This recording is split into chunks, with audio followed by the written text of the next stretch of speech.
The new chapter of One Piece has just released called Stalemate, and this one finally reveals what Vegapunk's message to the world is, and whoo, it's crazy, so be sure to stick to the end to find out. The chapter begins with a view of Punk Records where a voice describes it as the world's largest brain, and on the broadcast Vegapunk then decides that they've given everyone sufficient time to set up their snails, so in 30 seconds they can begin. The voice from earlier is revealed to have come from Marcus Mars as he stands next to the broadcasting snail and wonders if this is his true self while looking up at something. And we finally see this something being the core of Punk Records. Vegapunk's giant head sits in a just as big vat of liquid while tubes and electronic equipment shoots from it. And in comparison to Mars, this thing is absolutely massive, and he even wonders if Vegapunk's true consciousness is housed here. The broadcast continues to play as Mars steps forward aiming to stomp on the transponder snail, but the scene switches to surprisingly Syrup Village where Kaya and Mary discuss not having a video transponder snail. But before we get into the rest of the chapter, if you're enjoying this video, please like and subscribe, it really helps my small channel grow. Also, I've made a Patreon and it's in the description below, support me if you'd like.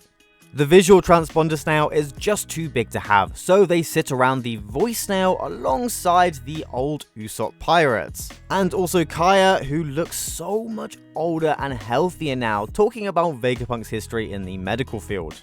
And while the broadcast is soon to start, we also return to Laboon and Crocus, who are intently listening to the broadcast. Now, at Vegapunk's hometown, they stand there in the snow watching Vegapunk on a screen, and they talk about the nightmare of Baltimore caused by Frankie, and one of them states that he's gone and turned himself into a ship now, referencing to his bounty poster. Some of them are even dressed up as Frankie and the Sunny, and the old guy reminisces about Vegapunk. At the Birdie Kingdom, the tribe also gathers around a snail and talks about how Vegapunk's inventions have been also used to make weapons. We move to Hachinosu, where the classic pirates bicker and party, also while listening to the broadcast. We see a few more places dotted around as people all over the world are tuned in to hear what Vegapunk has to say.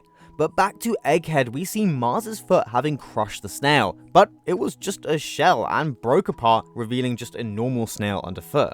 He suddenly turns angry at Vegapunk's decoy, immediately turning back into his demonic Itsumade form, cursing Vegapunk at the top of his lungs before shooting out of Punk Records. Vegapunk then begins the message to the world, and this is the moment we've all been waiting for. We quickly see more people around the world tuned in, and then Marcus Mars, particularly furious, sending out a message to the other Gorosei that since it hasn't stopped, Vegapunk was a lot more cautious than he realized, and that there is no way to stop the broadcast. He also remembers that York told him Vegapunk wished to carry the torch of the Oharan scholars that had been killed all those years ago just for researching the Void Century. We get a view of all the Gorosei as they share this telepathic link, learning that Vegapunk means to finish what Ohara started, and we also see them remember when Professor Clover was killed and Ohara was destroyed. Sanji now rushes to help Bonnie with Vegapunk still in his arms and speeds through, seeing Venus Juro threaten and prepare to strike Bonnie. Frankie tries to protect her, but he hears Sanji's voice saying if anyone will protect Bonnie, it will be him, as he jumps off Venus Juro's own sword and lands a huge kick to his jaw, sending blood flying out of his mouth. And I'm sorry Zoro fans, but Sanji stocks are way high at this point. While Zoro is struggling over the fraud Lucci, Sanji is sending kicks out to one of the 5 elders. But Venus Juro isn't done, and while his head burns to a crisp, he turns back into his horse form, biting into Sanji, definitely crushing his body.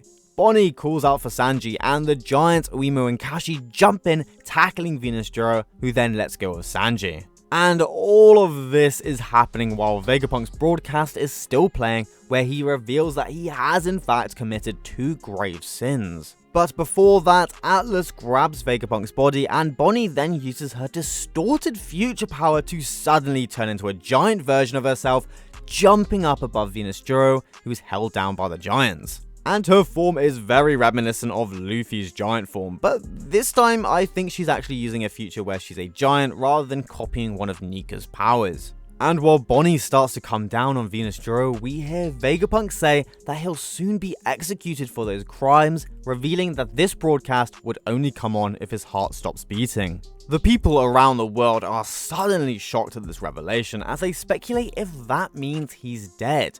And the dickhead Caesar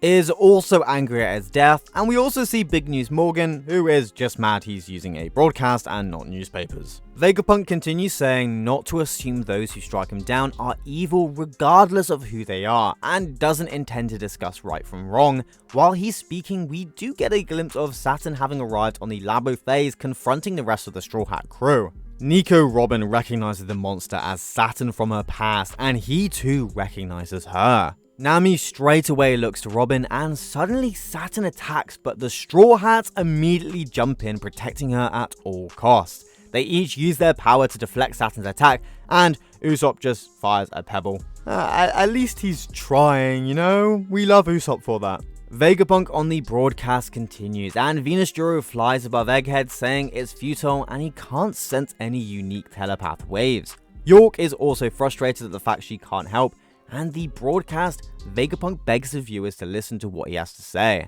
The Gorosei just get more and more frustrated, even speculating if they should destroy the power station to the island, but they can't because they would lose the only means of replicating the Mother Flame. Which could potentially mean that the Mother Flame used on Lelouch is actually only a one-time use, and the means to create more is within the depths of Egghead, suggesting that Egghead could have the ancient weapon Uranus, and when the Straw Hats escape, the Gorosei will have full access to replicating the weapon that destroyed Lelouch. But back to the chapter, Vegapunk finally says he's going to cut to the chase, and as we see a view of Egghead from the seas, Vegapunk tells us that our world is going to sink into the ocean.